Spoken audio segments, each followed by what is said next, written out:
Bien, el objetivo de esta nueva presentación es desarrollar la segunda parte de la clase que empezó a hacer, que empezamos a trabajar, referida a revisión documental. Esta segunda parte, como lo anticipamos, va a estar dirigida a ver qué nos puede ofrecer la inteligencia artificial en la materia.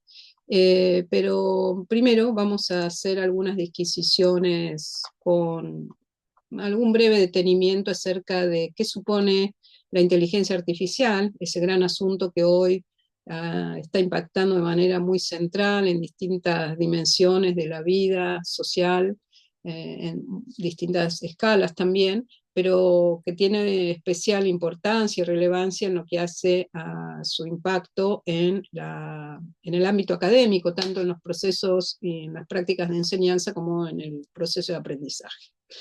Como es natural, como es habitual, más que natural, como es un estilo de nuestra cátedra, mi idea es comenzar con una reflexión sobre los alcances de la IA, de la inteligencia artificial, que nos permita un poco reflexionar detenidamente acerca de qué va este asunto, qué pone en juego y qué genuinas prestaciones tiene, dentro de lo que sea, digamos así, un abordaje muy introductorio, ¿no es cierto?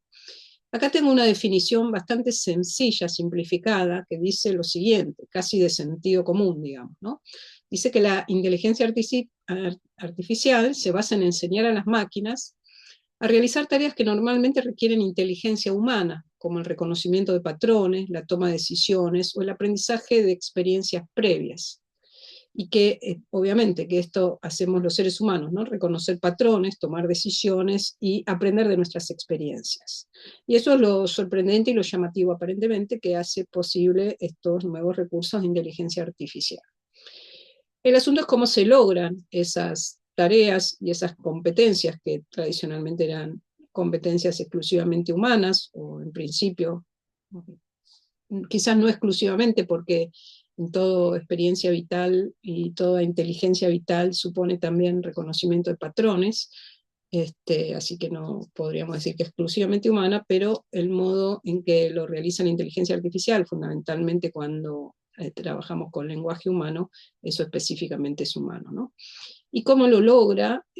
Bueno, a través de lo que se llaman algoritmos y modelos matemáticos con base estadística, que justamente son eso, una secuencia de procedimientos que trabajan con gran cantidad de datos y que permiten extraer patrones de esos datos.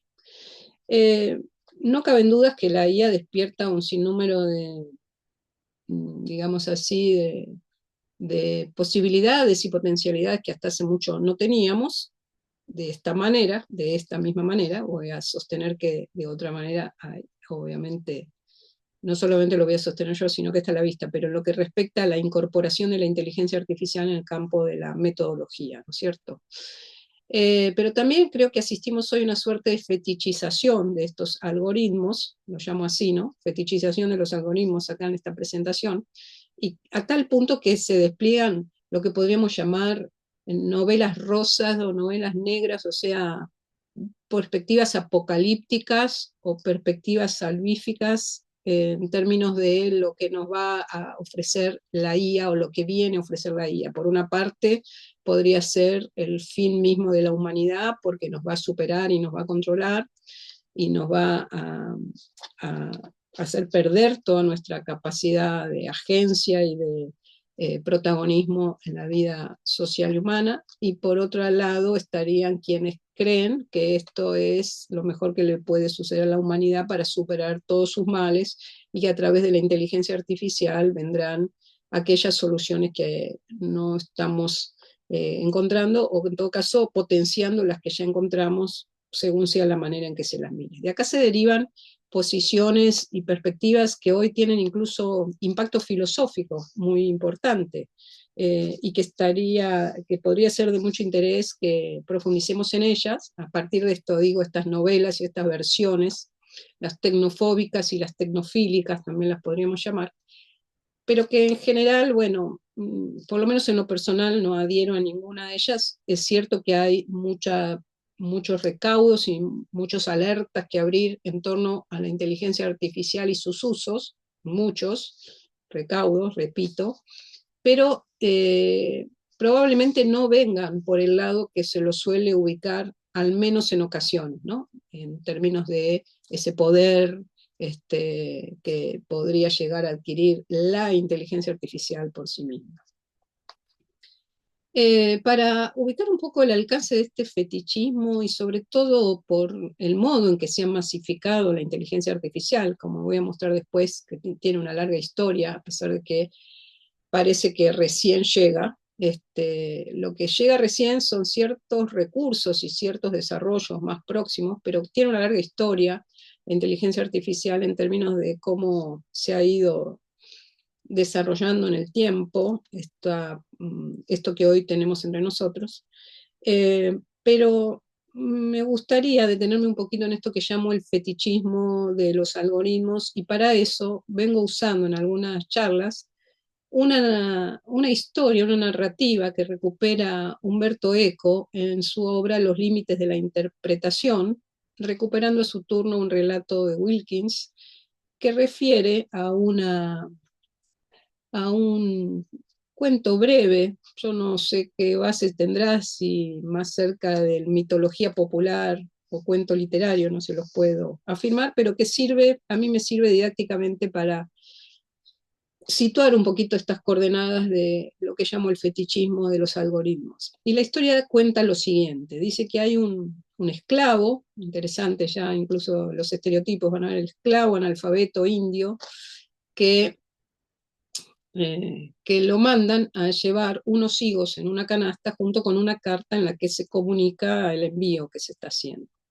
En el camino, el esclavo se va comiendo algunos higos, y cuando entrega la misiva, la canasta, los higos, etcétera, el destinatario le dice, bueno, ¿y dónde están los higos que faltan, no? Sorprendido, el esclavo analfabeto no puede entender cómo la carta lo está delatando, entonces niega que se haya comido los higos, no entiende lo que está pasando, esto, lo otro, hasta que, bueno, hay una segunda ocasión en que lo vuelven a enviar a llevar los higos, y en el camino lo que hace este esclavo es esconder la carta bajo una piedra al momento en que va a comerse los higos, porque piensa que de esa manera la carta no va a poder ver lo que está haciendo. De modo tal que cuando llega nuevamente el destinatario, grande es su sorpresa cuando al leer la carta, el fulano que recibe la canasta y los higos le vuelve a recriminar por los higos que faltan. Y ahí se rinde a la evidencia de los hechos, por decir así, de lo que la carta está informando, reconoce que se los ha comido, se compromete a no volver a hacerlo, pero se queda con la imagen de una carta, de un papel, como él lo comenta ahí en el relato, con unos poderes impresionantes, queda fascinado y admirado por ese poder no de adivinación, sino de verlo y delatarlo con tanta precisión a partir de un mero papel. Es decir, le atribuye al papel una capacidad y una agencia y una subjetividad que efectivamente no tiene, pero que él no puede comprender justamente porque no está vinculado con la capacidad de la lectoescritura, de modo tal que es puramente un fetiche. Y se mueve animistamente, ¿no? Como decimos en psicología, le transfiere a la carta un poder que no emana de la carta. ¿De dónde emana el poder de la carta? Bueno, emana de las competencias que un lector competente, valga la redundancia, tiene para transformar esos signos físicos, por decir así, esa escritura, en esa información, como hace cualquier lector competente, en el sentido de que unas manchas en el papel, si están configuradas conforme a ciertos patrones, como dijimos antes, lingüísticos, puede hacer aparecer allí un sentido que no está puesto, que no se reduce a esas letras, ¿no es cierto? Como quien lee un texto. Si yo abro un libro de historias medievales o de batallas, etcétera, me pongo a leer y puedo hacer desplegar ante mi vista a los guerreros, a las lanzas, a los heridos, etcétera, y no porque el libro los saque en mi escritorio y los ponga a moverse allí, sino porque a partir de mi capacidad de lectoescritura puedo puedo dar vida, puedo generar esa suerte de realidad aumentada que ya tenemos desde la lectoescritura, que surge de esa competencia, que como tal no se reduce a una traducción de grafemas, la letra escrita, a fonemas, sino que traspasa esa materialidad sígnica para ir a aquello significado, como tanto lo estudiamos en el campo de la psicología y la semiótica y demás. De modo tal que justamente la posibilidad de decodificar esos signos físicos y darles un sentido viene dado por quien justamente tiene una subjetividad real, capaz de actualizar esos sentidos y remitirlo a una experiencia de la vida social o una referencialidad material. Alguien me manda estos higos, los higos son tantos, etc. Dicho sea, entre paréntesis, digo que Eco trae esta historia por otras razones vinculadas a las problemáticas de la interpretación, pero para los fines didácticos que aquí quiero, por las que lo traigo aquí, la historia de esta carta y la decodificación de esos patrones y signos físicos, es para decir que en muchas ocasiones lo que nos ocurre o lo que en ocasiones se desliza al relacionarse con la inteligencia artificial, se parece un poco, en ocasiones, a lo que le pasa al esclavo con la carta. Es decir, atribuimos a la inteligencia artificial subjetividad, agencia, capacidad de alteridad, cuando no hay nada de eso en el modo en que la IA trabaja. Y si ahí podemos proyectar agencia, sentido y hasta subjetividad, es porque somos nosotros, nosotras las que atribuimos a esos signos y a esas salidas que nos ofrece la inteligencia artificial, esa interpretación. Desde el punto de vista de la IA, lo único que hay es manipulación de signos físicos. Ella no entiende, no significa, simplemente calcula. No hay ninguna entidad por detrás que esté significando esa experiencia o que le pueda dar el sentido que nosotros le damos. Esto supone que tiene la capacidad de trabajar con la información que se le ofrece y cotejarla con una enorme cantidad de información que está en su base de conocimiento, se suele decir, digamos también impropiamente, pero es la manera en que se lo representa, y vamos a ver ahora un poquito más enseguida qué quiere decir esa base de conocimiento, pero que no hace más que cotejar y buscar la coincidencia de patrones que permitan articulaciones probabilísticas en términos de cuán probables son ciertas configuraciones, etcétera, para devolvernos algo que para nosotros tiene sentido, porque está diseñada en función de las reglas que gobernamos y que producimos los seres humanos cuando trabajamos o producimos con lenguaje articulado. El modo en que calcula, etcétera, ahora enseguida no me voy a detener en eso, ni voy a entrar en los detalles técnicos, pero vamos a decir 2 o 3 palabras nada más. Por otra parte, esto que les decía antes, y voy a volver después a la cuestión de los higos y el esclavo y su carta, pero también vale hacer una pincelada muy general de la larga historia de la IA. La primera vez que se habló de inteligencia artificial y que se le puso ese término para algunos muy resistido por lo que podía deslizar, atribuirle a esas operaciones algorítmicas el calificativo de inteligencia, hubo resistencia en esto, pero se propuso en una conferencia famosa por los grandes nombres que participaron en ella del año 56, que se conoce como conferencia de Dartmouth, ¿no? Ahí se acuña ese término.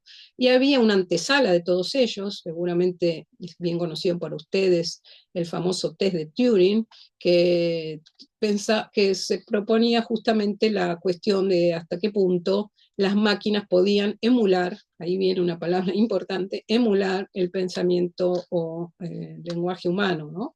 Entonces, ¿hasta qué punto una máquina podía ser indistinguible sus respuestas de las que pudiera dar un ser humano real y en ese sentido pasar el test que lo tornaba indiferenciable a la producción y la respuesta de una máquina de la que pudiera dar un humano? Aparentemente, si así queda definido, la prueba ha sido superada, pero el camino y las condiciones, y además valdría la pena volver a preguntarse si esa es la única manera de distinguir la inteligencia humana de la artificial, ¿no? De la algorítmica. Este, o del artificial, ¿no? Porque también el algorítmico puede ser, en cierto sentido, nuestra propia inteligencia. Después vemos por qué. Pero en ese camino hubieron muchos baches, muchos ajustes y desajustes en términos de cómo se fue resolviendo y encontrando modos de llegar a emular la inteligencia humana por estos medios artificiales. El entusiasmo fue muy grande en la década de los 50 y 60, se preveía que rápidamente iban a ser alcanzados, pero no fue así la cosa, y de hecho se habla de varios, lo que se suele llamar así, inviernos de la inteligencia artificial, y además hay algo interesante ahí desde el punto de vista histórico-social, que es que inicialmente los estados, los gobiernos invertían de manera directa en esto, siendo que hoy está en manos de, en muchos casos, no, en todos diría, no conozco ninguno, salvo algunos desarrollos incipientes que parecen empezar a proponerse desde América Latina. En general son corporaciones, aún las de China son corporaciones que están trabajando en lo que conocemos más habitualmente dentro de la inteligencia artificial. Después hubo una etapa en que se desarrolló lo que se llamó sistemas expertos, que no voy a entrar en tecnicismo, pero es interesante ver cómo se fueron dando las distintas estrategias. En ese caso se habló de una inteligencia simbólica porque la idea era que el conocer cómo resuelven los problemas de expertos humanos, entonces le podíamos transferir esas reglas a las inteligencias artificiales y ellas podían emularla. Y consistía entonces en dotar a estos sistemas de reglas que permitieran operar como si fueran humanos. Reglas del tipo sí, entonces, ¿no? Por ejemplo, para diagnósticos médicos, qué tipo de signos y síntomas, ¿no? Como el DSM-4, ¿no? Que ustedes conocen. Cómo seguimos criterios de decisión en función de estas reglas que le podemos transferir directamente. Por eso también, donde tenemos reglas claras, era posible hacer esta emulación y simularlas. Y eso tuvo su punto culmine en un desarrollo que se llamó Deep Blue, una computadora que hacía que operaba con estas reglas del ajedrez, por ejemplo, que simulaba a un experto en ajedrez, y tenía una gran cantidad de jugadas, de información, etcétera, que hizo posible que le ganara un campeón mundial muy prestigioso del ajedrez en el año 97. Pero como dicen algunos cognitivistas, es más fácil en este sentido disponer de las reglas del ajedrez eh, en términos de su simulación. Es más fácil reproducir esas reglas o simularlas o operar con ellas que la menos nítidas reglas del escape de una cucaracha, ¿no? Era más fácil, digamos, era posible aplicar esto donde tuviéramos ese tipo de normas lógicas secuenciales que pueden ser transferidas de esa manera al modo de simulación o emulación de los expertos. Pero es una manera un tanto rígida y limitada. Rápidamente se vio que nuestra vida humana está llena de formas de resoluciones y de modos de operar más parecido al escape de una cucaracha que al juego de un ajedrez. Traigo este ejemplo, no es mío, pero es muy elocuente, a mi juicio, y de volver a pensar qué es la inteligencia, ¿no? Porque generalmente tendemos a pensar que inteligente es alguien que domina las matemáticas y no tan inteligente sería una cucaracha que es bastante hábil para escapar.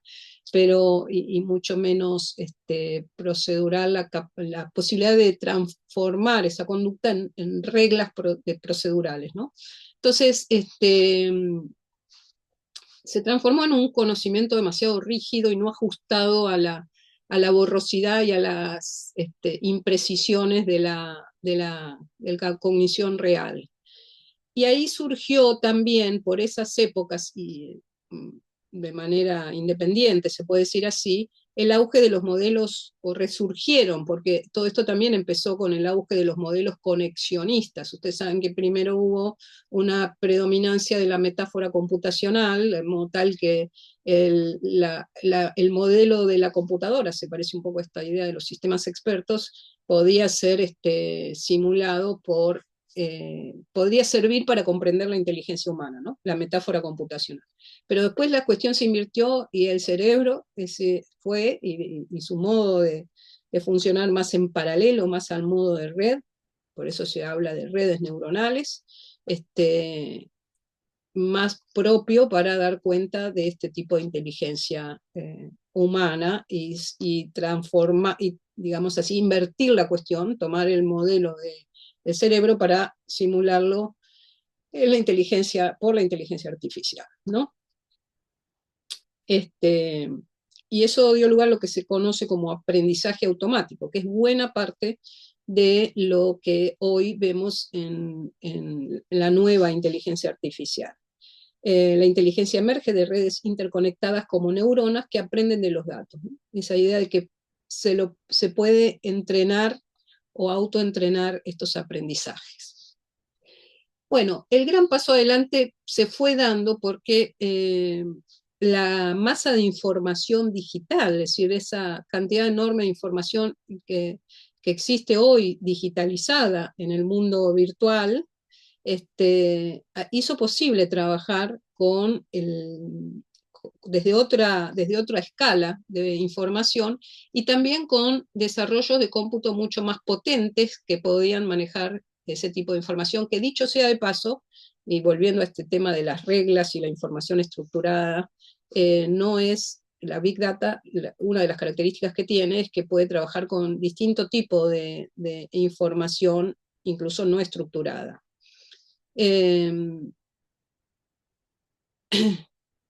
Bueno, eso ya está muy próximo, esos desarrollos del aprendizaje profundo y la inteligencia artificial más moderna, y todos son desarrollos basados en distintos modelos de lo que se llaman redes neuronales. El gran salto adelante está todavía mucho más próximo a nosotros. Bueno, no sé cómo midan ustedes los tiempos, para mí el 2017 es un año bastante cercano, y tuvo que ver con la irrupción de esta inteligencia artificial generativa que tenemos ahora disponible y masificada, pero que no empezó ahora, en el año 2017 con un tipo de red neuronal que se conoce como arquitectura transformer. No voy a entrar en el detalle de esto, pero la importancia que tuvo es que permite esta red neuronal trabajar la información en paralelo, pero en términos de ir recontextualizando las maneras en que la información lingüística se va definiendo, ¿no? Es decir, cualquier cosa que diga específica acá va a ser muy limitada, pero si yo tengo que ver si la palabra banco refiere a un banco para sentarse, un banco comercial, en buena medida, y no teniendo el contexto físico, digamos, para definirlo, situacional, esos contextos tienen que ver con cómo se va presentando y cuál es la probabilidad de aparición de ese término junto con otros conjuntos de términos que hacen a su contextualización. De alguna manera, la inteligencia artificial que trabaja con esta arquitectura transformer hace posible que se vayan atendiendo, de hecho, esto es uno de los criterios que inaugura esta nueva arquitectura, que es el de la atención, de poder identificar cómo se van vinculando distintos términos en una misma unidad lingüística, por decir así. ¿A qué me refiero con esto? Que la palabra banco va a venir asociada a otras palabras en una unidad, por ejemplo, lo que nosotros llamamos una oración, por ejemplo, y que estos procesos o estos procesamientos de la IA van pudiendo trabajar en paralelo toda esa información lingüística simultáneamente. Eh, Acá dice, ¿no? Toda la información en paralelo, entendiendo el contexto global. Por eso se llaman modelos de lenguaje a gran escala. Y bueno, y están basados todos ellos en esta nueva arquitectura.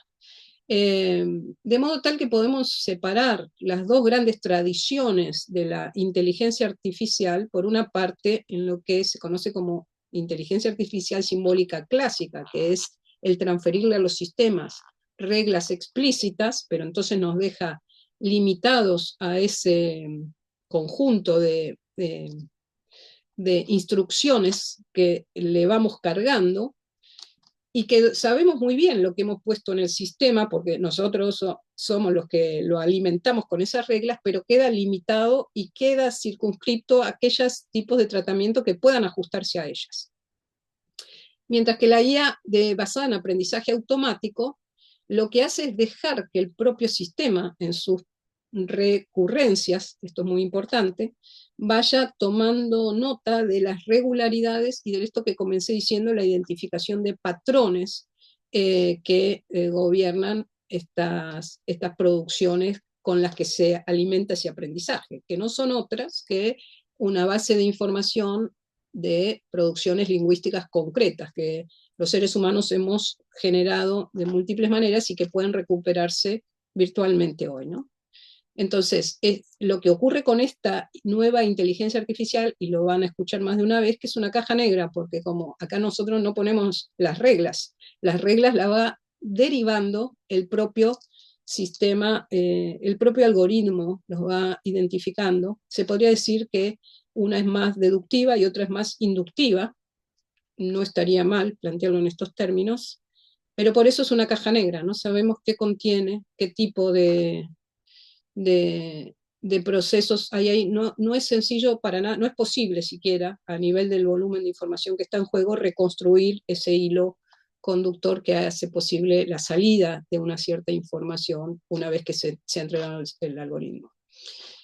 Para que se den una idea, modelos que usa, por ejemplo, el GPT, el chat GPT, leen paralelamente 500.000 millones de palabras en procesamientos habituales, digamos, y tiene que ajustar del orden de billones de parámetros. ¿Qué quiere decir parámetros? Esto que les decía antes, cómo se presenta un término junto a otro, a otro, a otro, etc. ¿Cuáles son las probabilidades de copresencia de todos ellos en función de los contextos? Entonces, patrones quiere decir cuál es esta regularidad, ¿no? Un patrón habla de una regularidad de presentación, de ocurrencia, etc.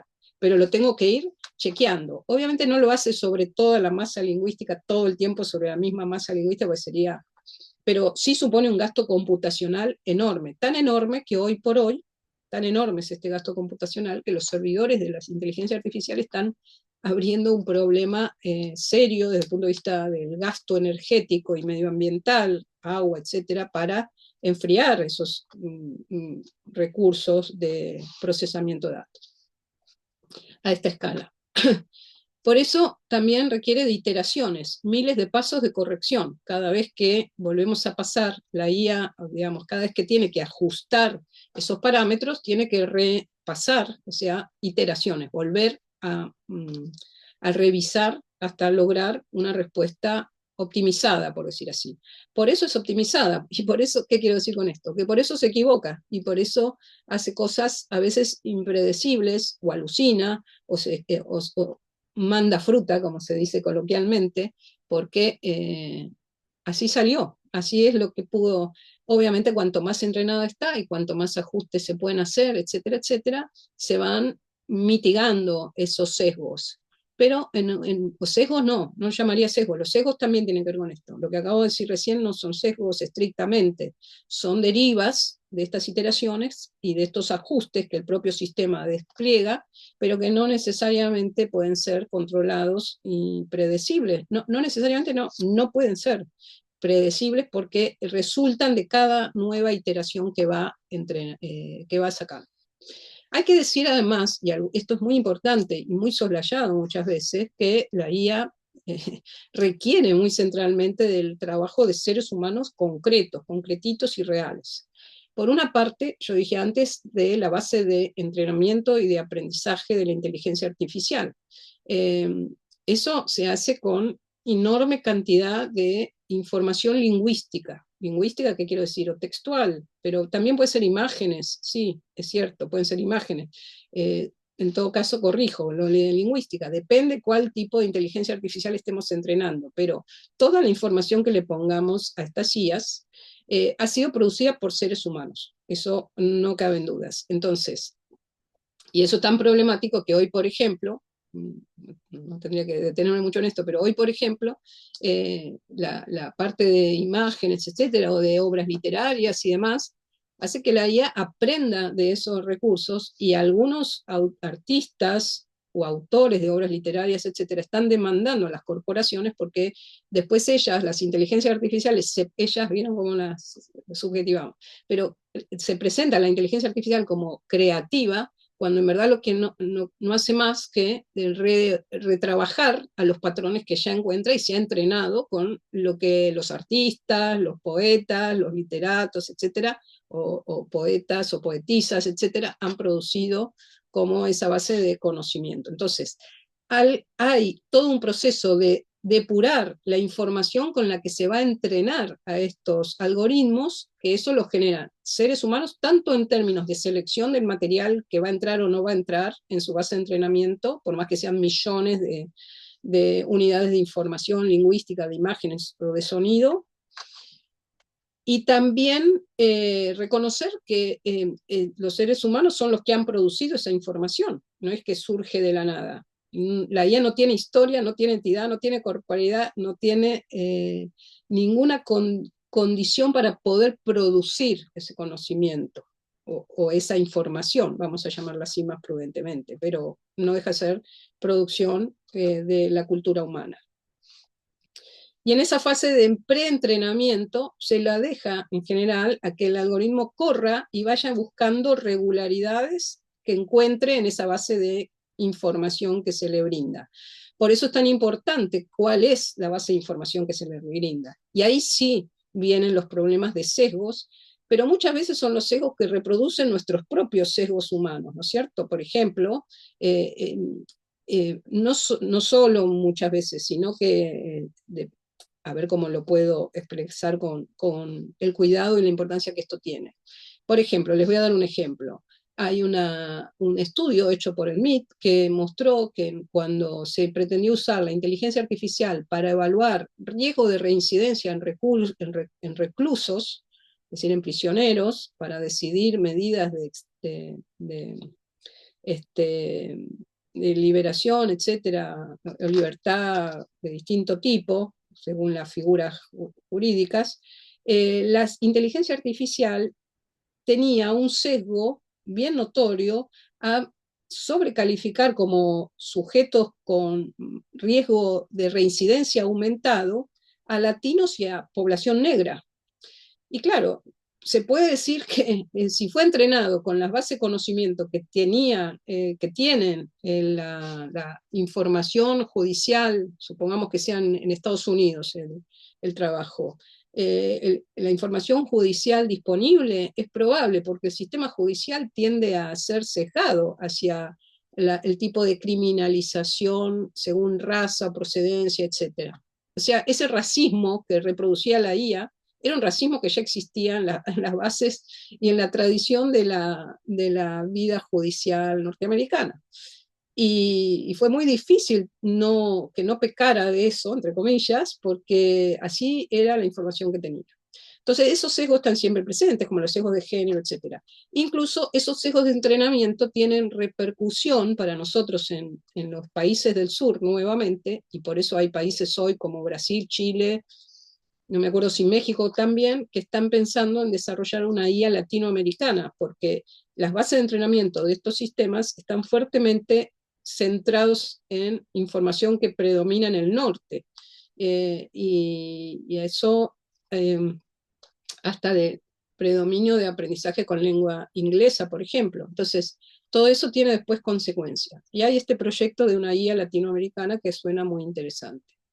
Después hay una fase de entrenamiento, una vez que pasa este preentrenamiento abierto, por decir así, hay una fase de preentrenamiento supervisado, no, perdón, de entrenamiento fino, fine tuning se llama, que consiste en dos posibles tipos de segunda fase de entrenamiento. Uno que tiene que ver con ofrecerle a la inteligencia artificial respuestas esperables para tipo de patrones por ejemplo, en lo que tiene que ver con el uso de chatbots, de lo que voy a hablar ahora, porque la inteligencia artificial no se agota en ese tipo de chatbots, pero bueno, es una manera que usualmente la conocemos y es la más difundida. Y entonces ahí se le ofrecen formatos de respuesta específicos para este tipo de entrenamientos. Entonces, están dirigidos y que se contratan personas humanas para hacer esto en todo el mundo, que trabajan haciendo esto. Quizás alguno de los que escuchan esto ha participado.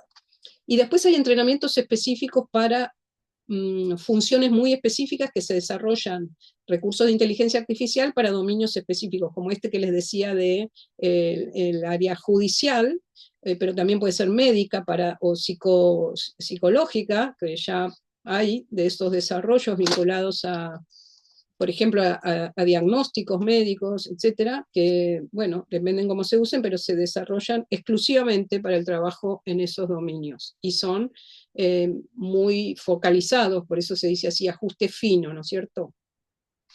Y después hay otra etapa donde los humanos concretos de carne y hueso intervienen, estas son tres etapas muy decisivas para que esto funcione, que es lo que se llama aprendizaje por refuerzo, por retroalimentación, que uno lo puede hacer incluso como usuario según las IA, los distintos tipos de inteligencia artificial con la que interactúe, no el tipo, sino las interfaces, los productos de inteligencia artificial, y eso es que se lo corrige salidas que no son las esperables, etcétera, o que no son adecuadas, y entonces es un aprendizaje ya en marcha, ¿no es cierto? Una vez que está funcionando esto y puede recibir retroalimentación de distinto tipo puesta a andar.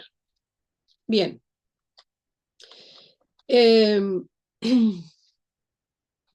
¿Qué pasa con todo esto en el campo de la investigación científica? Vamos a ir de a poco pensando un poquito en esto, pero por ahora necesitaba tener como una panorámica. Eh, lo más usual que tenemos como interacción con la IA, con la inteligencia artificial hoy, lo más difundido, es lo que son los chatbots, ¿no? Que son estos recursos de charla, de interacción en términos de esas interfaces que nos permiten hacer como si dialogáramos, ¿no? Este, es interesante esto del diálogo, también uso otro ejemplo para ilustrar estas ideas, que es el siguiente, ¿no? Uno siente que está dialogando con un otro del otro lado, pero eh, a tal punto es así que hoy en el campo de la salud mental hay una alerta grande porque estos chatbots se están transformando en el principal recurso de apoyo psicológico, como si tuviera un psicoterapeuta del otro lado, incluso casero, ¿no? Que no sean chatbots diseñados para apoyo psicoterapéutico, porque los hay específicos, ¿no? Lo cual no estoy haciendo ningún juicio de valor, no tengo elementos de juicio para valorar si unos son buenos o no, pero sí que hay preocupación por el tipo de riesgos que acarrean. Un uso indiscriminado, poco controlado por personas reales. Ha habido casos un tanto trágicos de gente bueno, que dialogaba con los chatbots, estaba transitando un momento de mucha riesgo subjetivo o padecimiento subjetivo y terminó en suicidio, etcétera, cosas que están pasando. Es difícil de separar aguas porque, bueno, la culpa es del chatbot, no sé, pero sí es un riesgo. Pero lo que quería detenerme, y esto sí me parece importante, en el hilo de la charla que venimos teniendo sobre el alcance genuino de la IA, es qué supone este diálogo, ¿no? Entonces yo me he servido de otra imagen, no diría acá una historia, pero la hago al modo de historia para que se advierta lo que quiero transmitir, que es la siguiente. No es no sé si les ha pasado, pero podríamos imaginarlo, no importa si nos ha pasado o no nos ha pasado, este, eso es secundario para lo que quiero comentar, que uno le pide perdón, al GPS una indicación y después no atiende a la indicación. Me dice dobla por acá y yo no doblo, puedo hacer 2 cuadras más, me dice que doble para allá y no doblo. Y cada vez que, supongamos esta circunstancia, ¿no? Cada vez que me va dando una indicación, yo la desatiendo y hago lo que me parezca. Y bueno, no va a haber ningún problema porque el GPS no se va a ofender, no me va a recriminar la próxima vez que no le presto atención a lo que me propone, no se va a cruzar de brazos y enojarse conmigo, ni me va a reprochar porque nunca me interesa lo que me dice, etcétera, etcétera. Cosa que podría pasar si el acompañante o la acompañante fuera un sujeto humano. En un momento u otro podría decirme, pero al final, ¿para qué me pedís que te indique? O podría darme un portazo y bajarse del auto, y decirme no viajo más con vos, o la próxima vez que me pidas no te voy a ayudar. O sea, que lo que yo haga o deja de hacer con ese otro sujeto humano va a tener consecuencias en algo muy importante entre nosotros, que es el vínculo que hace que lo que yo omita o lo que yo le conteste o lo que yo haga o no haga se ve afectado. Así que ese vínculo tiene una realidad objetiva y acabo de usar una palabra muy importante, se ve afectado, afectación, afección, es decir, que hay algo que yo puedo dañar o hay algo que puedo preservar según actúe de una u otra manera, que puedo ayudar a que se robustezca o que se dañe, como acabo de decir, ¿no? O que se mantenga, no importa. Pero lo que sí importa es que en el orden humano, el vínculo con un otro tiene esa consecuencia, ¿no? Un poco parecido, yo le encuentro cierta resonancia con lo que dice Piaget, que la vida es, que la vida humana, que la vida, perdón, que la inteligencia, ahí voy, es que es una dimensión de la vida y que el viviente, en definitiva, puedo decir que tiene inteligencia para salir adelante con la vida, porque puede sentir lo que y diferenciar lo que lo afecta o que no lo afecta y lo que lo afecta lo hace actuar para preservar su vida, por ejemplo. Bueno, no es lo mismo en el orden humano, porque no es trasladable al orden humano esa dimensión básica de la inteligencia vital, pero que sí algo de ese orden en términos de nuestro hacer o dejar de hacer, de lo que somos o no somos, nos define en buena medida con otros, ante otros y entre nosotros mismos. Nada de esa alteridad se pone en juego con la inteligencia artificial, porque allí no hay ninguna entidad que tenga que reproducirse, que tenga afección, que tenga entidad siquiera, no hay. Es simplemente un proceso de tratamiento de información. Y por lo tanto, si yo le digo gracias o buenas tardes, etcétera, lo único que estoy haciendo es aumentando el gasto computacional. Pero los seres humanos que manejamos patrones y patrones de sociabilidad, como el que acabo de contar, que si alguien me ofrece una ayuda, yo tengo que lo es esperable en un patrón de sociabilidad eh, sano, vamos a decirlo así, que yo tenga la deferencia de agradecerla, aceptarla o actuar en consecuencia, etcétera, o si no, la responsabilidad personal de ver qué me pasa con eso o qué espero de esa conducta.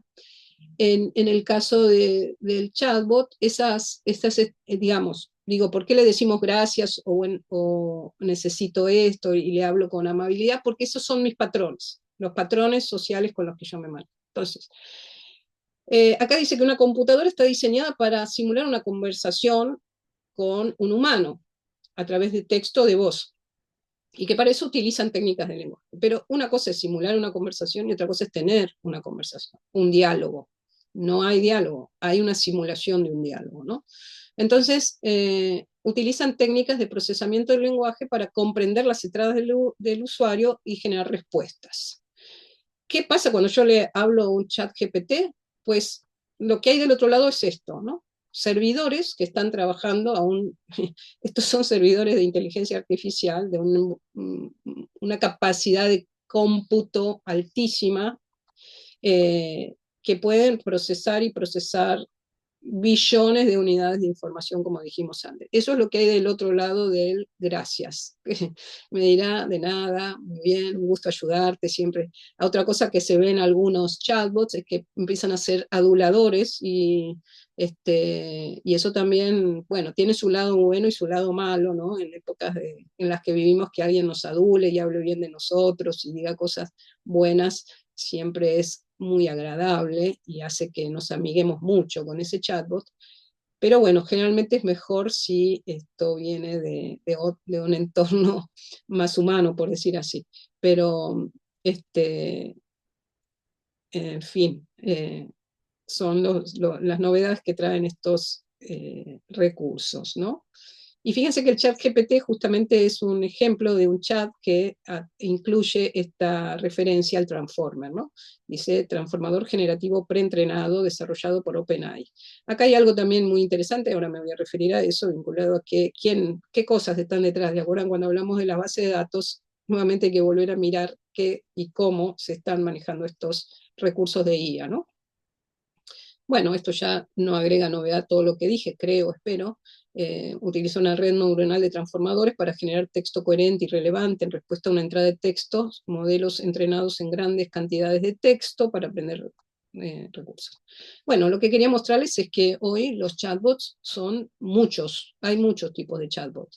En el mercado ha cobrado predominancia el chat GPT. Hay una interesante historia, que no voy a entrar ahora cómo apareció ChatGPT, porque el equipo que desarrolló ese chatbot venía de Google, creo, y no tuvo eco en sus primeros momentos en que empezó a trabajar con esto y después se abrieron y bueno, Google después se dio cuenta que había algo importante ahí. Pero hoy por hoy hay una gran cantidad de corporaciones que están trabajando con estos chatbots o que producen los recursos, todos muy parecidos, aunque tienen ventajas relativas unos de otros. No todos los chatbots, digamos, algunos, por ejemplo, Perplexity, que de paso les cuento, Perplexity es un concepto importante en inteligencia artificial, pero bueno, Perplexity es un chatbot que está queriendo competir con Google como buscador. O sea, usar un chatbot como buscador en general no es lo mejor, no es lo más, digamos, útil, o sea, no se aprovecha, pero Perplexity, los que lo usaron o los que los conocen, saben que traen una cantidad bien detallada de las fuentes de búsqueda y se ha planteado en el mercado como una suerte competidor con el Google mismo. Pero atrás de cada uno de estos chatbots, ChatGPT, por ejemplo, OpenAI, Sam Altman, son nombres y apellidos y corporaciones sobre todo, ¿no? Algunas más a la vista, otras menos, pero hay una gran competencia de corporaciones que están día a día trabajando en esto.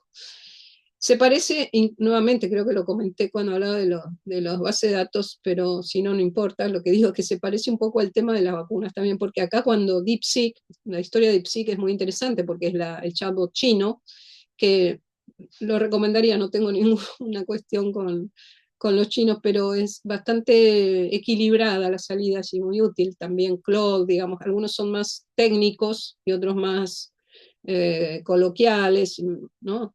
Pero cada uno está ya funcionando y todos pueden usar en el mismo sentido en que ustedes se relacionen con ChatGPT, por ejemplo. Probablemente conozcan todos estos también. Pero lo que quiero señalar es cómo se da una gran competencia, incluso entre geopolítica, en torno a todos estos recursos, ¿no es cierto? No, y el caso de DeepSeek, por ahí lo que quería comentar es que se hizo todo lo posible porque China no pudiera desarrollar estas tecnologías. Se necesita un tipo de procesador que por ahora, no, de procesador no, de chip, que por ahora lo produce una empresa en particular, que es Nvidia, y se había prohibido la exportación de estos chips a China. Y sorprendentemente, fíjense que es el más tardío en aparecer, DeepSeek, de este año, y cuando, bueno, no solamente que apareció DeepSeek, sino que es totalmente gratuito, que tiene la misma potencia que todos los otros y más, etcétera, así que fue todo un problema de geopolítica internacional muy fuerte, cómo habían llegado estos microchips a manos de los chinos. Dejo ese capítulo para que el que le interese se detenga en ello. Bueno, los chatbots suelen ser la cosa más usada y se la usa también en investigación, ¿no? O sea, para recursos de investigación. Yo quisiera decir lo siguiente antes de entrar en esta cuestión de la IA en investigación estrictamente. Muchos de los recursos que hoy y de las apoyaturas que hoy nos brinda la IA, la inteligencia artificial para trabajo de investigación, que son problemáticos en algún sentido, y ahora espero mostrar por qué lo digo, estaban ya disponibles antes de otras maneras. Por ejemplo, pensemos en la cuestión que podría ser más crítica en cualquier sentido en que quepa imaginar la inteligencia artificial. Perdón, los problemas que la inteligencia artificial traiga para la investigación. Hoy por hoy hay recursos de inteligencia artificial diseñados para el campo de la investigación que podrían hacer casi todo un proyecto, seguro, un proyecto y buena parte de un informe de investigación o de una tesis. Eh, Eso es algo que preocuparía a un docente que dice, no, yo creo que mis estudiantes realmente aprendan y no se copien y no hagan, bueno, el problema del plagio, inteligencia artificial, hasta qué punto, ¿no? Pero supongamos que expresamente alguien dice, no, yo voy a hacerlo con la IA y no me interesa más nada. Eh, ¿Eso es algo nuevo que está con la IA y no se podía hacer antes? ¿O es algo que también se podía hacer antes y ahora la IA no hace más que expandir esa potencialidad? Me inclino por la segunda opción, porque antes alguien podría pagar a otra persona para que le haga, nosotros siempre teníamos ese problema supuesto, creo que nunca pasó, voy a pensar bien de mis estudiantes, de nuestros estudiantes, pero alguien podría pagar para que le hagan una tesis y desentenderse completamente del asunto. Es decir, mira, ni el tema me importa, haceme toda la tesis y te pago. Bueno, hoy le saldría quizás más barato. Podría pagar un recurso de inteligencia artificial o incluso usarlos gratis y también haría lo mismo. Así que no es que existe ahora y no existía antes. Ahora existe más a la mano, ahora nos compromete un poquito más la decisión porque es más tentadora, pero existía antes, ¿no? Yo me inclino a pensar lo siguiente, en cualquier dominio en que eso ocurra, por ejemplo, un artista, puede ser que un artista que su obra, que en vez de hacer él la obra la haga la inteligencia artificial, y podría ser, ¿no? Yo podría ser que alguien diga, bueno, esto lo hice yo, pero bueno, lo hizo la IA, o sea, es un fraude, ¿no? Este, ahora bien, cualquier persona que quiera transitar un proceso de aprendizaje o una experiencia artística, se sentiría que su propia dignidad, no, como que le están quitando algo. ¿Cómo? Entonces yo no me estoy formando, porque si yo me quiero formar en un tema, eh, o por ejemplo un investigador o investigadora, transitar una investigación real, no digamos la materia, metodología, pero una investigación real supone transitar una búsqueda que me transforma también en esa búsqueda, que me implica, que tengo mi libido en eso, que me compromete, etcétera, etcétera. Y si yo lo delego a la IA o si lo delego a otro, bueno, estoy perdiendo esa posibilidad de transitar esa experiencia. Claro, alguien me puede decir, bueno, hay experiencias que sí me interesan transitar y otras que no me interesan en lo más mínimo. Bueno, si usted considera que esas otras no le interesa, puede tomar esa decisión. Imagino también un artista que le dijeran que le van a sustraer, que le van a quitar esa experiencia de vivir la obra, de vivir la producción, de vivir la búsqueda, etcétera, ¿no? Entonces, son asuntos no menores, porque no tienen que ver solamente con una, digamos, una falta ética, condenable moralmente, sino con el sentido que le damos a nuestra experiencia formativa, a nuestra experiencia como investigadores, nuestra experiencia como artistas, nuestra experiencia como seres humanos. En cuanto delegamos a que otro piense por nosotros, que otro se forme, digamos, no se forma, porque la IA no se forma en ningún sentido, pero cuando renunciamos a esa potestad que nos hace estrictamente humanos, que lo tiene que ver con la creatividad, con esos momentos incluso más desalienantes que tiene la vida humana, como pueden ser cualquiera de ellos, eh, bueno, es un problema, pero este problema no nació con la inteligencia artificial. Se expande, se hace más accesible, pero no se hace nuevo. Eso por una parte. La otra parte es que la IA también puede brindarme ayuda para que yo no lea, por ejemplo, un texto y me lea un resumen del texto. Eh, asunto que también estaba, ¿no? Los estudiantes universitarios conocen bien el rincón del vago, donde iba a buscar el resumen que pudiera estar disponible o estudiar desde el PowerPoint.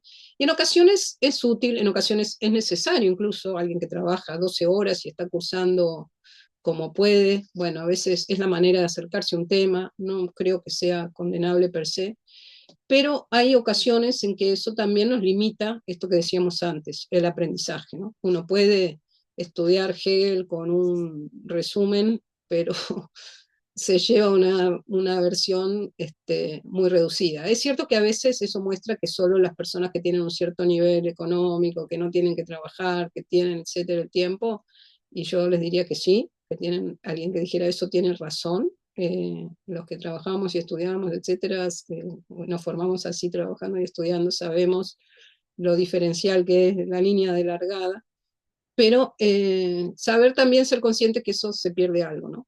Y después otro tema importante, muy importante, en nuestra materia enfatizamos mucho en ese tema, es el de la escritura.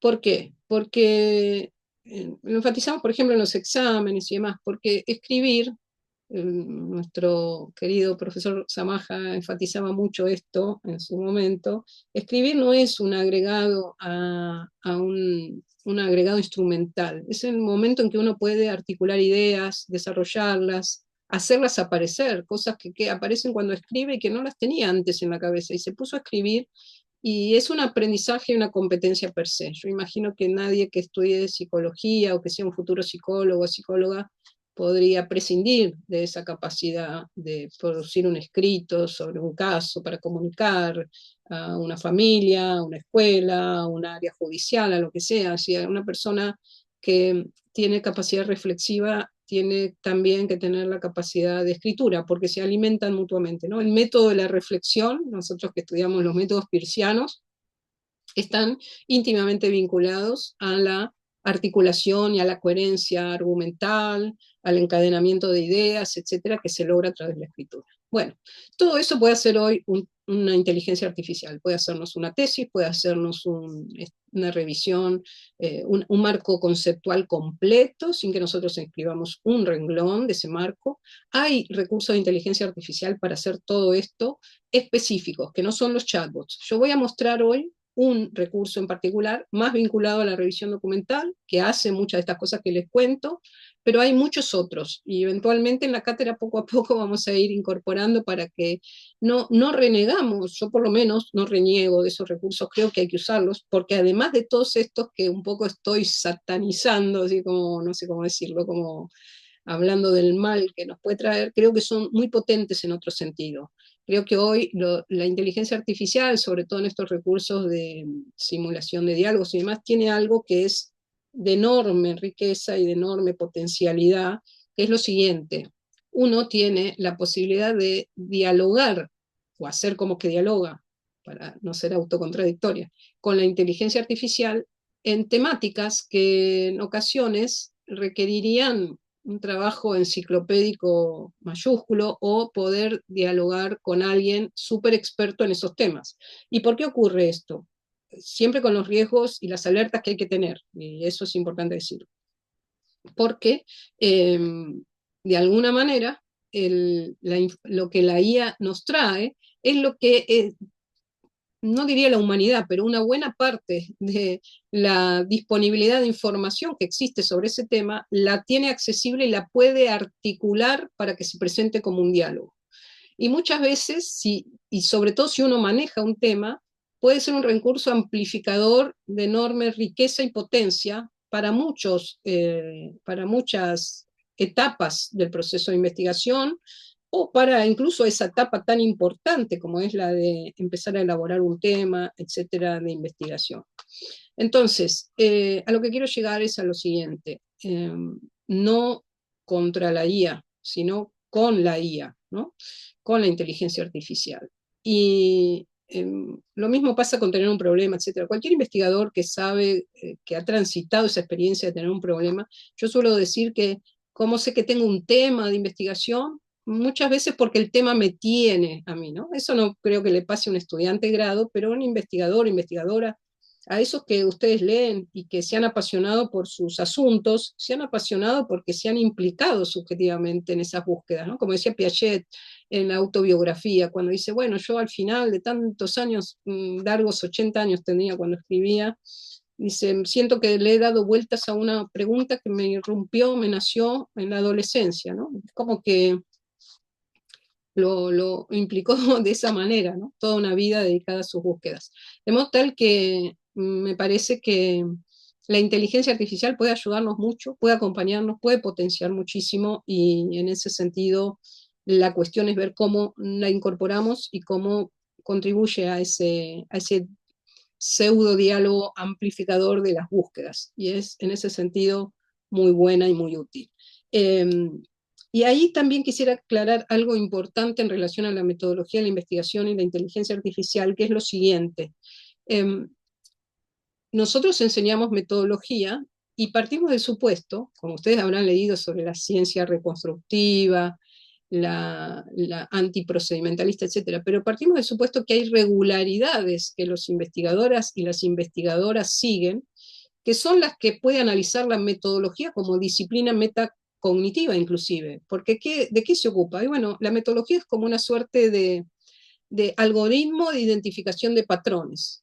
¿Qué es un patrón que dice que algo es una hipótesis o algo es un problema? ¿No? Y a tal punto que yo le puedo decir, no, no está redactado como un problema. Aunque no sepa del tema que usted investiga, puedo decirle que este formato no es un problema de investigación o no tiene la forma. ¿Se acuerdan que hablamos? Identificar patrones.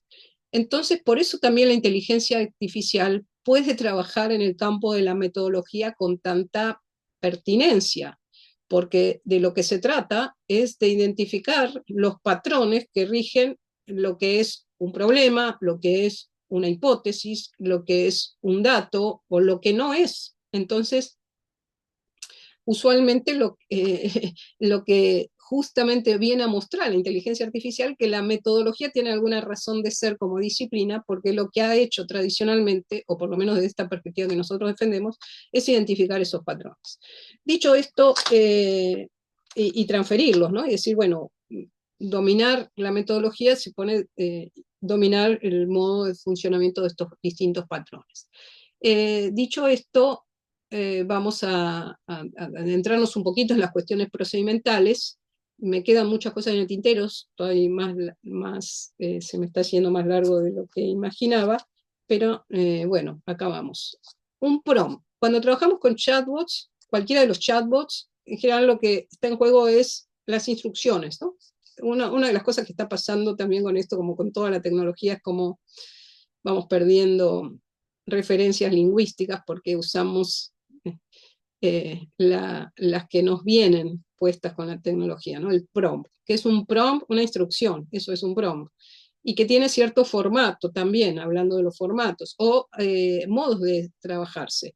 No voy a entrar mucho en esto, solo decir dos o tres cosas, porque me parece que es lo que más se conoce, los prompts, y todo depende que cómo se los formule a estas instrucciones para que sean eficientes y eficaces en términos de lo que uno está buscando.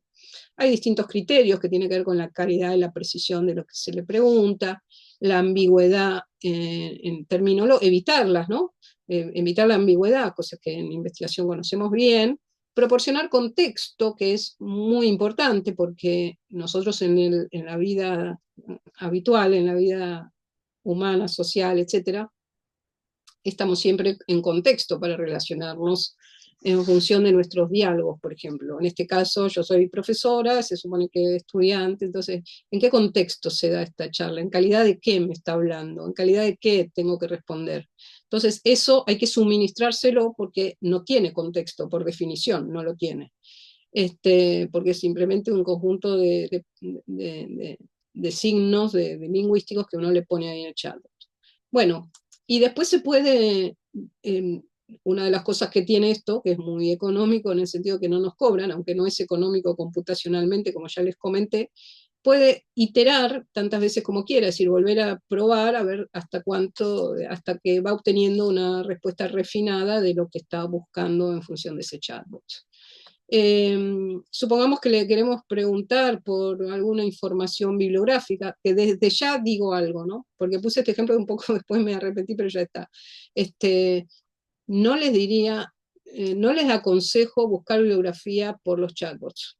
No lo aconsejo. No quiere decir que no lo usen y que a veces nos salvan en la corrida, pero no es lo mejor porque no ha sido infrecuente para mi experiencia que inventen en esto. Como están entrenados y están diseñados para responder, incluso cuando no encuentran algo específico, van a responder de alguna manera buscando algo próximo. Y eso es lo que hay que tener presente, que en ocasiones no encuentran lo específico y entonces nos mandan lo que pueden. Entonces, acá le digo, soy estudiante de psicología, estoy investigando sobre desarrollo infantil, necesito referencias relevantes para mi proyecto. Le doy el contexto, pero después le pido, ¿no? Necesito referencias bibliográficas de tal o tal tipo, incluye autores clásicos como contemporáneos, especifica por qué cada referencia es relevante para el estudio, y le puedo pedir el modo en que quiero que me lo extraiga, ¿no? Organiza la respuesta en una tabla con columnas, autor, relevancia, metodología, etcétera. Dicho esto, eh, ustedes tienen acá, eh, bueno, dicho esto, no, voy a cerrar esto. Este chatbot, lo que he hecho es pedirle, darle el contexto, decirle lo que necesito y decirle la forma en que quiero que me lo ofrezca, me lo saque como salida. Hay muchas maneras y quiero decirles algo sobre los prompts. Están desarrollado hoy todo el tema de prompt, etcétera, que se habla de ingeniería de prompt. A mí me parece una exageración, pero parece que es sensato porque incluso se pueden comprar y vender prompts a veces porque son muy elaborados y se usan para determinado tipo de funciones y finalidades y ya vienen como cerrados, entonces uno tiene que estar viendo cómo mejorarlos, etcétera, y hay como bases de ventas de prompt. Personalmente nunca usé nada de eso, pero pueden llegar a ser tan sofisticados los prompts. Este que acabo de mostrarles es un único prompt, ¿no? Donde uno pondría todo esto en una única instrucción, por decir así. Pero en ocasiones, bueno, la complejidad puede ser mayor y pedir más desarrollos y más específicos y con mucha especificidad, entonces hay toda una suerte de comillas, pongo, por lo menos para mí todavía siguen siendo comillas, en el sentido que me parece excesivo hablar de ingeniería de prompt, pero eso se está dando así.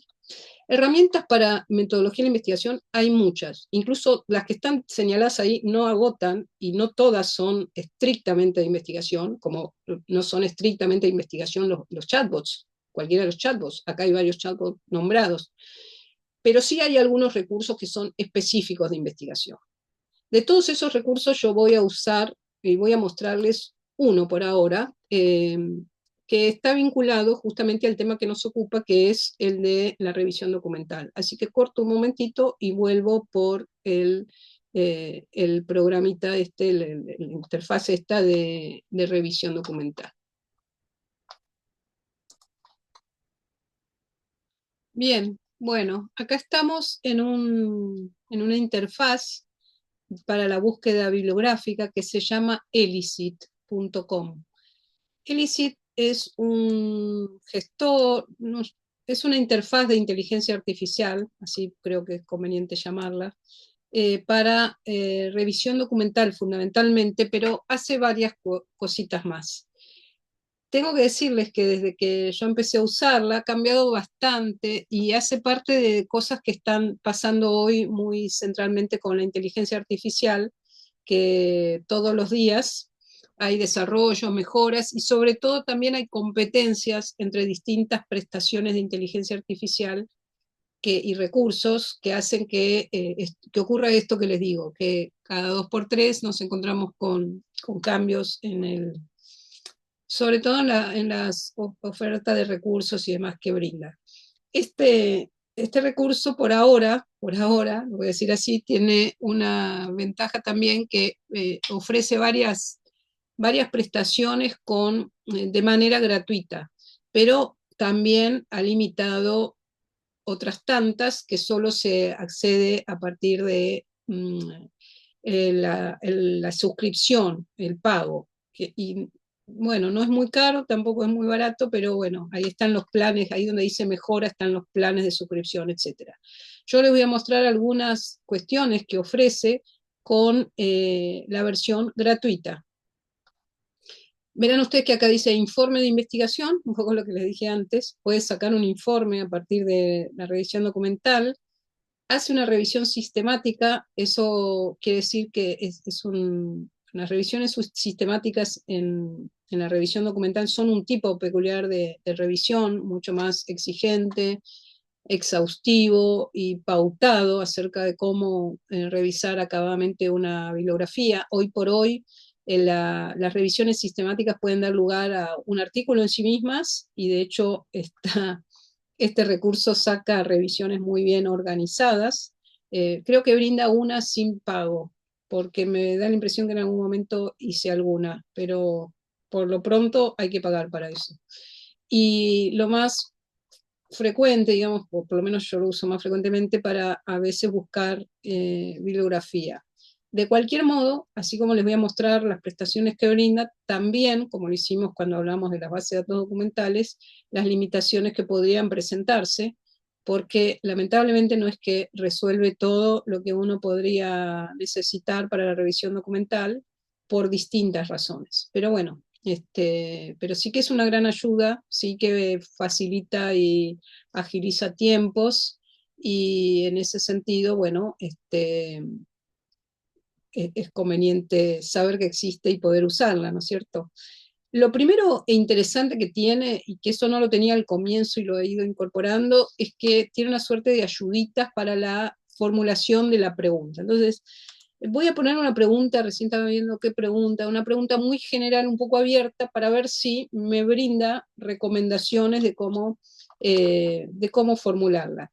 Quizás estoy dando, por supuesto, algo que no dije. La interfaz acá no es un prompt en el sentido en que lo hacíamos con los chatbots. Acá lo que sería el prompt en el sentido del chatbot, que le teníamos que dar contexto y demás, acá lo importante de este recurso es que directamente puedo poner el tema o el problema como pregunta de investigación, preferentemente preguntas, ¿no es cierto? Y otra cosa que tiene ventajas con respecto a los chatbots, que ya dije que no los consideraba muy conveniente para revisión documental, aunque quizás sí para otras funciones, eventualmente habrá que ver, hay muchas cosas que se pueden hacer con el chatbot, porque en última instancia no es que sea totalmente distinto a esto, pero la diferencia importante que sí se puede trazar con esto es que este recurso de Elicit trabaja con bases de datos documentales exclusivamente.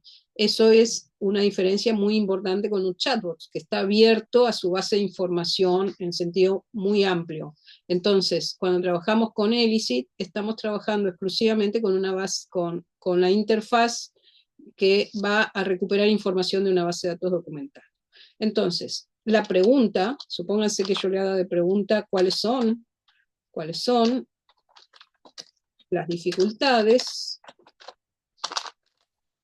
que enfrentan los estudiantes universitarios con la metodología de la investigación. No hago ninguna aclaración de qué dificultades, de qué tipo de estudiantes, etc. Entonces, por defecto,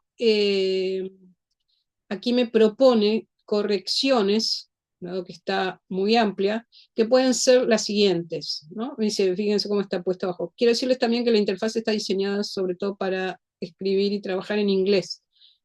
Eso también fija limitaciones en ocasiones, pero se puede usar en español sin problema. Entonces, fíjense que lo que me dice ahí abajo, especificidad, medición de resultados, enfoque comparativo, que yo podría mejorar mi pregunta en este sentido, ¿no? Entonces, cosas que los profesores de método hacemos habitualmente, cómo mejorar las preguntas, cómo darles más especificidad, etcétera. Entonces, acá dice, bueno, la que yo había propuesto, pero me da especificidad. Simplemente dice cuáles son las dificultades específicas que enfrentan los estudiantes de primer año de ciencias sociales con la investigación cuantitativa. Me gusta así, la dejo así, la corrijo, la cambio. A mí no me gusta esta manera de preguntar porque aparte podría ser dificultades no sé, en términos de el diseño del estudio, etcétera. Pero supongamos que la dejo como me la sugiere el ELICIT. También me dice que podría darle un enfoque más vinculado a impacto de resultados, ¿no? Como dice acá, cómo impactan las dificultades en el rendimiento de los estudiantes, o podría ser un estudio comparativo, ¿no? Diferenciar el impacto, vieron que no está redactando bien en español, las dificultades metodológicas en el rendimiento académico de estudiantes universitarios en cursos de investigación entre distintas disciplinas, naturales, sociales, ingenierías, en la comprensión metodológica. Vamos a ir con la más sencillita y si la quiero tomar. Y si no, yo misma puedo seguir trabajando en la precisión de esta pregunta. Antes de pasar a la pregunta, cuidado porque acá lo tengo como informe, voy a trabajar con la revisión documental, es decir, que encuentre artículos. Y voy a proponerle que voy a aceptar la recomendación que me hace y ahí le digo buscar. Yo podría decirle, bueno, vamos a hacerlo más amplio con la metodología de la investigación, sin más. Eh, Ella me puede volver a sugerir, gran pregunta, se quedó conforme, pero aunque no se quedara conforme, Elise, yo puedo buscar igual, ¿eh? Puedo buscar en función de lo que quiera. Ha cambiado ahora la salida que ofrece, pero bueno, vamos a mostrar cómo está y digo que ha cambiado porque me llevó un rato ver qué cosas había cambiado. Bueno, acá va. Vamos a ver qué sale de esta búsqueda.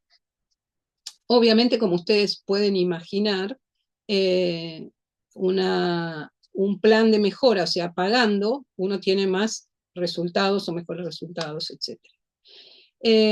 Lo primero que genera, antes lo presentado de otra manera bastante más amigable, es una suerte de síntesis de los informes más relevantes que ha encontrado, y entonces me dice, bueno, hace una síntesis muy apretada de la información, que incluso uno la puede copiar y llevar, ¿no es cierto? Dice, enfrenta múltiples dificultades con la metodología, principalmente relacionada con competencias metodológicas y motivacionales. Y acá me va citando los documentos en que aparecen estas dificultades, que en general son 4, 1, 2, 3 y 4 deben ser. Acá está el cuarto, si no entiendo mal, o 3 hay. Bueno, en la versión gratuita eran 4 hasta no hace mucho. Acá veo que hay 3 artículos que selecciona como los más relevantes para hacer esa síntesis de la información en el tema, de lo que encontró en los papers, en los artículos científicos. Acá están listados los artículos que va encontrando y me ofrece un breve resumen con la información de cada documento. Fíjense ustedes que no he hecho nada más que poner la pregunta y me da esa... ¿Se acuerdan que habíamos hablado cuando trabajamos con bases documentales? Si es que vieron, perdón, la otra clase, ecuaciones de búsquedas y eran con descriptores. Acá no, directamente el tema o la pregunta. Y después yo puedo también editar columnas adicionales. Es decir, que me va a presentar cada artículo con una cantidad de información que yo misma soy la que va decidiendo qué información quiero que aparezca ahí. Por ejemplo, en este caso, yo le puedo agregar columnas específicas. Antes venían prediseñadas, ahora vienen columnas temáticas, ¿no? Para que me dé específicamente sobre los temas que quiero. Como ven, acá apareció resumen y tengo ahí el resumen de esos datos. Pero yo podría agregarle, por ejemplo, una columna que diga metodologías, metodología, o sea, qué metodología implementó el, el, el estudio que está relatando ahí. Entonces, diseño metodológico, por ejemplo, muestras e instrumentos de relevamiento. Se supone que me tiene que buscar esta información que yo le pido en la columna que estoy diseñando, ¿no? Entonces, si yo miro ahora, acá tiene que aparecer esta nueva columna, veo que no la estaría cargando, Eso puede ser porque no sea, porque no, no está suscripto. Ahí está, ahí está. Por suerte no me hace quedar mal. En ocasiones puede que eh, no lo figure la información que uno está buscando, ¿no? Pero imagínense que me está haciendo este análisis sintético de una cantidad enorme de información que, bueno, que es un volumen de información muy grande porque es cada uno de los artículos. Y quiero mostrarles ahora la base de información documental desde la cual recupera esta información el ELICIT, para que vean ustedes cómo trabaja. Y también los cuidados que hay que tener, ¿no es cierto? Bien, entonces les decía que me va a listar los artículos que van apareciendo, el resumen que viene por defecto y las columnas que yo quiera ir agregando. En la versión no paga hay una limitación de columnas a agregar, columnas para tener una panorámica por cada artículo, ¿no es cierto? Pero bueno, eso depende de lo que yo esté buscando. Entonces, acá tengo el título del artículo, los autores, la revista, si tiene texto completo, es decir, si es abierto. eh, También en ocasiones trae el número de citas, estoy viendo que son artículos de pocas citas, etc.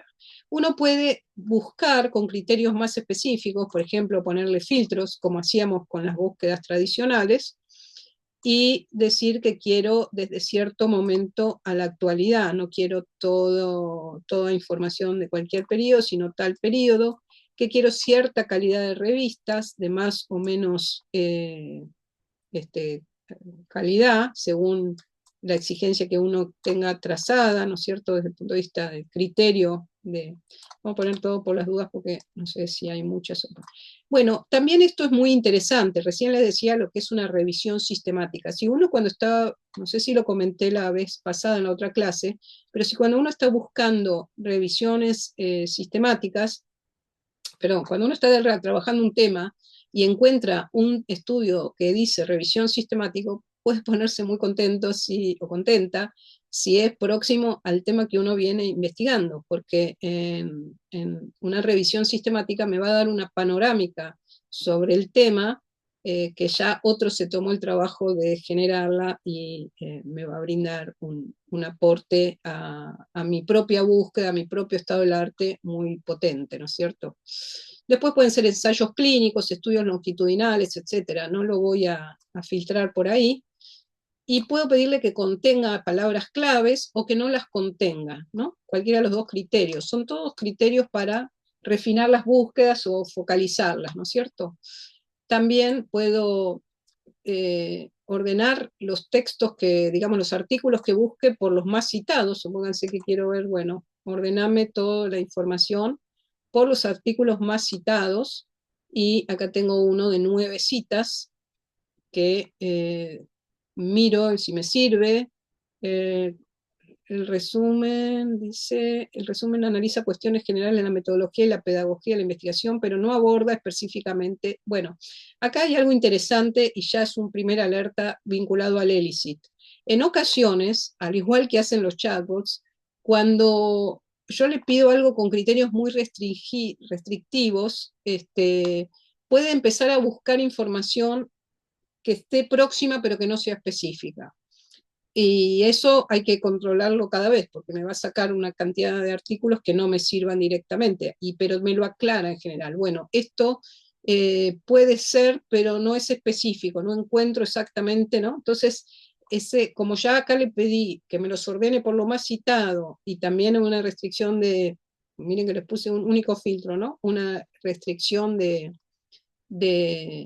temporal, bueno, me puso un artículo que tiene no tantas citas, pero parece que entre lo que encontró es de los más citados, pero no es específico para lo que estoy buscando. Entonces uno tiene que ahí ver y cuidar qué asuntos le saca y le interesa, ¿no es cierto? Otra cosa que ha incorporado y no lo tenía antes es el chatear con los artículos. Supónganse que yo quiero trabajar con este artículo en particular y quiero chatear con los artículos. A ver si me lo permite con este en particular. Primero lo voy a hacer chatear con, en general. Supónganse que yo les digo, le pida que me haga un resumen de los principales hallazgos. Acá, nuevamente, este chateo con los, se llaman así, chateos con los PDF, con los artículos, lo brindan mucho de los recursos para investigación y a diferencia de, obviamente que uno le puede subir a cualquier chatbot un artículo, un PDF, un Word, cualquier texto, incluso imagen, incluso a diferencia de lo que pasa aquí, ¿no? Y puede chatear con el PDF.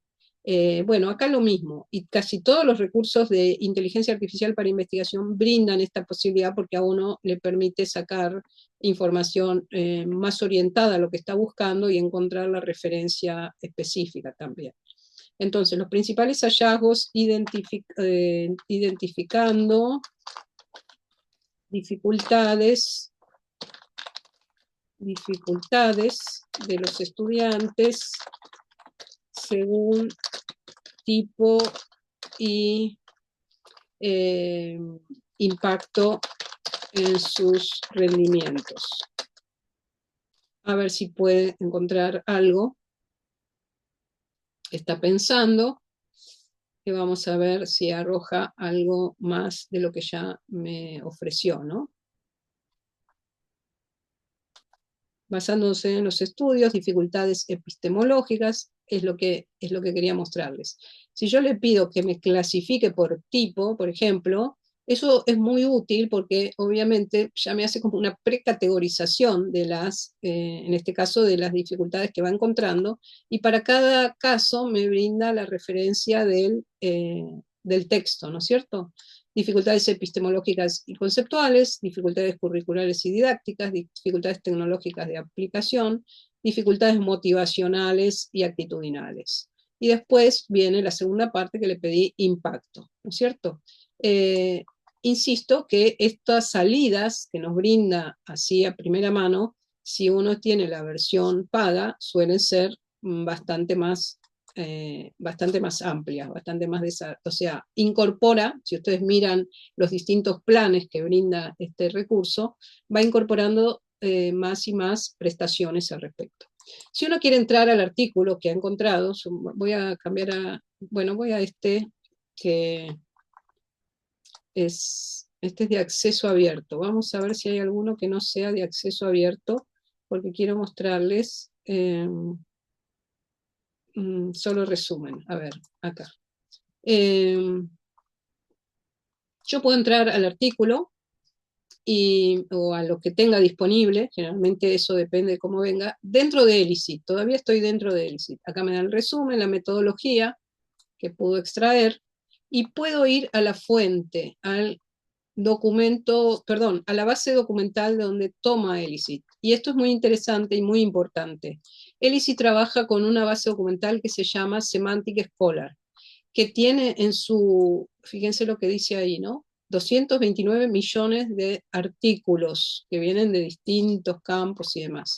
Nosotros le estamos haciendo una pregunta a Elicit y nos arrojó, primera salida creo que da como unos 10 artículos la primera salida, pero uno puede seguir ampliando, y ahí es donde les decía antes, puedo seguir ampliando más documentos, pero cuidado que a veces van perdiendo especificidad, ¿no es cierto?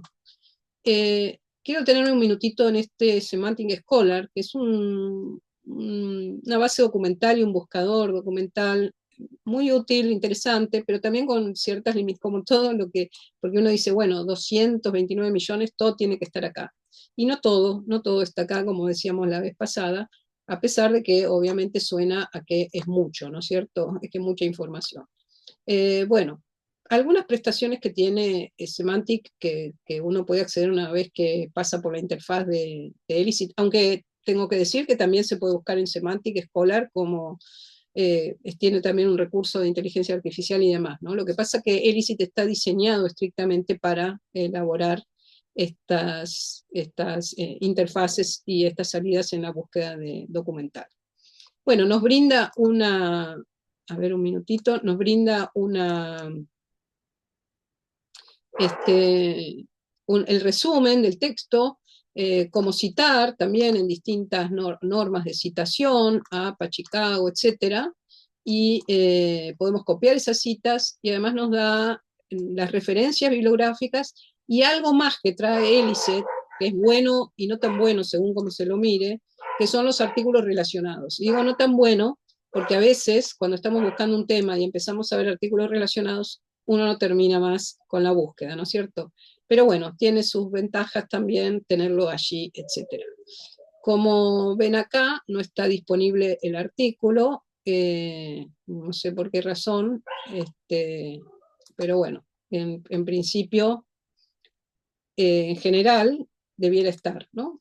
Eso depende porque a veces hay simplemente lo que llamé la vez pasada metadatas, ¿no? El resumen, la revista, los autores, y no está el texto propiamente dicho, o bien porque esa revista dejó de existir, porque no está indizada tal exactamente como revista, sino que está en alguna base de referencias, etcétera. Pero si uno encuentra algo que le interesa y no encuentra el artículo inmediatamente, bueno, hay distintos caminos para tratar de llegar a él, ¿no? A ver si tengo otros ejemplos a ver cuál era talleres para el desarrollo de habilidades, justo es el mismo. Voy a abrir otro, pero también quiero mostrarles solo resumen. Vamos a la fuente. Y acá nuevamente en lo mismo que tenemos de Elicit. Otra cosa que tiene Semantic Scholar muy buena, es que tiene una librería, eso quiere decir que una biblioteca donde uno va guardando sus propios textos elegidos, como si fuera, no como un gestor documental, pero yo tengo mis búsquedas y las voy archivando en mi directorio o biblioteca de Semantic.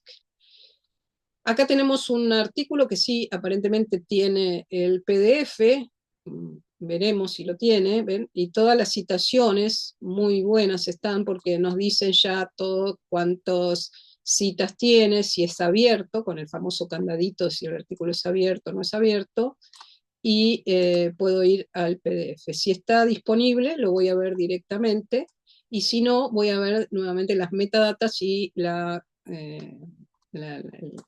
lo que haya que pagar a veces para entrar al artículo.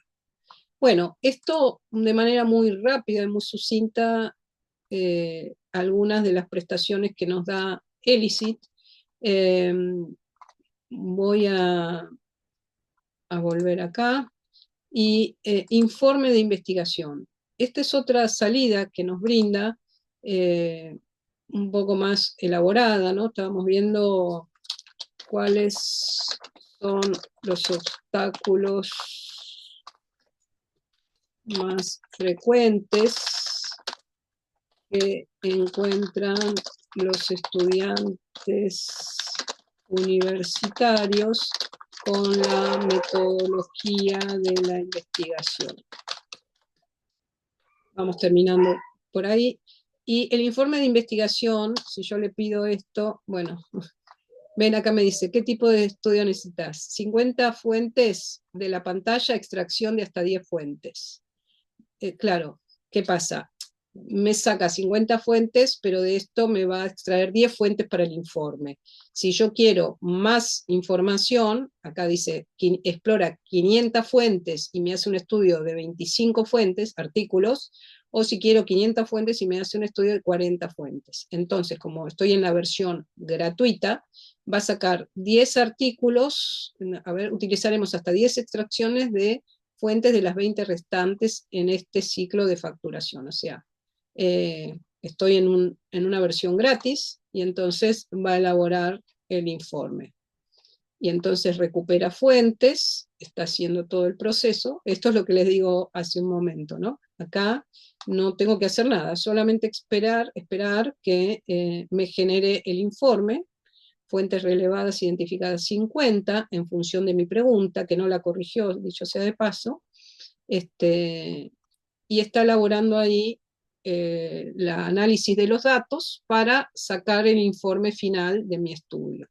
Mientras él hace esto, quiero comentarles algo que quedó planteado la vez pasada, y yo les conté que cuando uno no tiene el artículo, con el DOI del artículo, ese signo, esta marca de identidad del artículo, cuando hay que pagar por ese artículo, uno puede ir a, digamos, la idea es que justamente las corporaciones editoriales hacen que eh, no se puede acceder si no se paga o por las instituciones. Tengo que contarles además que yo creí que en la facultad podíamos acceder a Scopus y a SciInfo sobre todo, pero por cuestiones presupuestarias se ha dejado de pagar esas suscripciones y es una muestra más de lo que significan los recortes presupuestarios en la universidad. Hoy por hoy no podemos entrar por ser, digamos, desde nuestra facultad de psicología a esas fuentes de información porque no hay dinero para pagarlas. Yo creo que esa es la lectura más simple y sensata que se puede hacer, y lo cual es muy grave y habla de que los recortes en la universidad no son inocuos, que tienen consecuencias bien tangibles. Bueno, entonces les voy a mostrar un recurso que no es oficial, pero que es, vamos a ponerlo en español, que está en ruso, este, que está producido por una persona que se ha puesto en la muy honrosa tarea, a mi juicio, de hacer posible que los investigadores puedan acceder a los artículos que no están de acceso abierto a través de este sistema que de alguna manera es un hackeo, hay que decirlo con todas las letras. Pero bueno, todo el mundo lo conoce, el texto este no lo encuentra, pero justamente es un texto que está de acceso abierto. Y lo terrible de todo esto es que esta persona ha sido perseguida por hacer, por hacer esta gesta de facilitarle a investigadores de todo el mundo, incluidos los del tercer mundo como nosotros, para que pueda acceder a la información cuando no está disponible porque hay que pagar, y hay que pagar mucho dinero, como ya se los mostré la vez pasada. Y esta muchacha, que ahora tendría que tener el nombre, pero bueno, ya lo voy a conseguir, enseguida lo googleamos, por decir así, eh, este, está con una persecución judicial internacional, y por eso está aparentemente, no conozco los detalles, eh, como refugiada o algo así creo que en Rusia. Pero bueno, no deja de ser una gesta muy honrosa, a mi juicio, la que hace, porque es tratar de que la investigación científica esté al alcance de la mayor cantidad de gente posible, que en general son investigadores, nadie así por estar aburrido se pone a buscar artículos científicos, y cuando uno no encuentra, tendría que haber tenido preparado uno de estos de pago, puede ponerle el DOI a este recurso que se llama SciHub y buscar ahí el texto, ¿no es cierto? Este no tiene DOI siquiera. A ver, bueno, a ver si podemos ver otro por acá que no tenga PDF. eh, por ahí puedo encontrar uno por acá. Espiritualidad y creencias de adolescentes. Es de acceso abierto brasilero. ¿Ven? Acá enseguida puedo ver de dónde, de Cielo, de Brasil, Cielo, y es acceso abierto brasilero.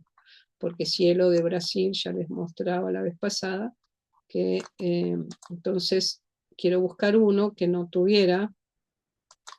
Generalmente cuando nos da artículos en español, en general los artículos en español suelen ser de acceso abierto, sencillamente porque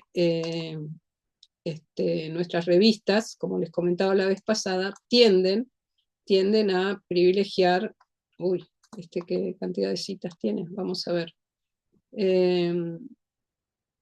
Y acá parece que también está acceso abierto. A ver, vamos a ver.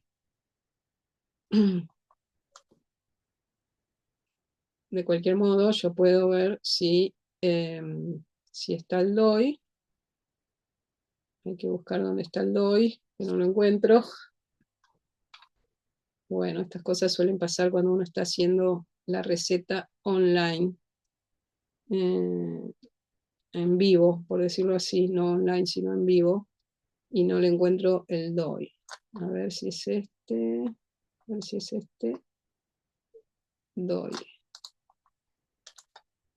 Pongo el DOI acá, este no.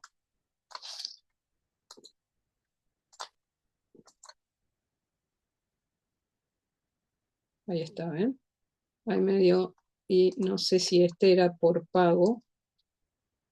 Claro, sí, fíjense, es $40 por mes, ¿no? Y si no, loguearse con la institución. Entonces, eh, si yo me logueo con una institución que tenga pago, no tengo que pagar el artículo. Bueno, vamos a ver si nos hizo el informe mientras hacíamos todo, ¿no? Bueno, acá está. ¿Cuáles son los obstáculos más frecuentes que encuentran los estudiantes con la metodología de la investigación? Los obstáculos incluyen experiencia y seguridad en habilidades, inexperiencia, infraestructura deficiente, dificultades, etc. Competencia, entonces va haciendo un listado de lo que fue encontrando y una suerte de síntesis de esas 10 fuentes que fue analizando, ¿no? Población, cómo trabajaron, etcétera. Una suerte de revisión más acotada que me permite tener una síntesis de esos 10 artículos en este breve informe. Síntesis y limitaciones que se han encontrado en esos artículos y todas las referencias que fueron consideradas para elaborar este informe de investigación. Supongo que es el tipo de cosas que todo estudiante quiere tener en un abrir y cerrar de ojos y que puede ser útil bajo ciertas condiciones, pero también que va a la línea de los cuidados que señalé antes en relación a cómo relacionarnos, valga la redundancia, con la inteligencia artificial.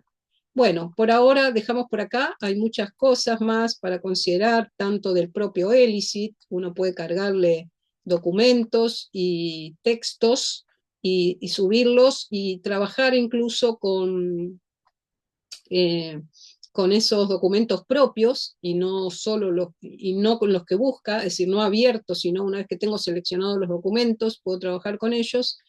Y también ofrece otro tipo cuando dice esto de chatear con PDFs, puedo chatear tanto con los PDFs propios como los que voy buscando. También permite generar una síntesis de categorías revisando temáticamente distintos documentos, pero bueno, esos ya son adicionales. Creo que con estas dos prestaciones en la versión gratuita, por más que sea acotada y con ciertas limitaciones, es un buen recurso. Siempre recordar que la interfaz es lo que cuenta, porque toda la información viene de Semantic Scholar y lo que les decía antes, si bien es una base brutalmente voluminosa, como pocas las que puede recuperar, eh, se parece un poco al Google Scholar, pero es más enfocado a revistas. El tema que tenemos con el Google Scholar, a su manera también con este, es que puede traer de cualquier lado a veces artículos que no pasan por revistas y demás. Esto es un poco más focalizado a revistas científicas, pero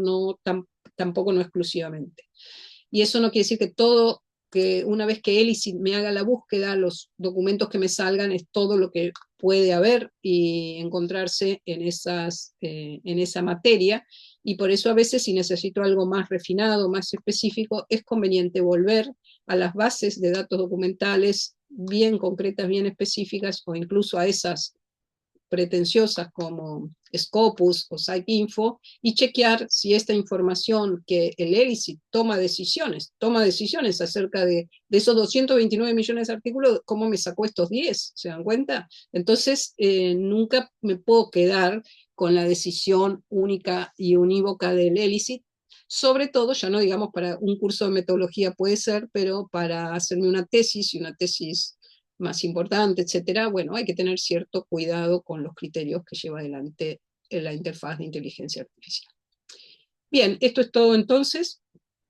y espero que les sea útil para los asuntos que un poco tarde en la cursada, pero bueno, veremos si nos sirve para otros cuatrimestres más al comienzo. De todas maneras, nuestro deseo es que estos recursos de inteligencia artificial le queden más allá del paso por la materia, de inteligencia artificial no, de la revisión documental y los supuestos y las consideraciones metodológicas que hacemos en torno a ellas, les quede más allá del paso por la materia. Así que cualquier cosa, siempre pueden consultarnos, ampliarlo y explorarlo, porque por suerte muchos de estos recursos están bien diseñados para que sean súper amigables con la interfaz con el usuario, la usuaria, y también obviamente está plagado de tutoriales y por eso tratamos, y por lo menos es mi espíritu, que la transmisión no se reduzca a un tutorial más, ¿no es cierto? Bueno, seguimos en contacto.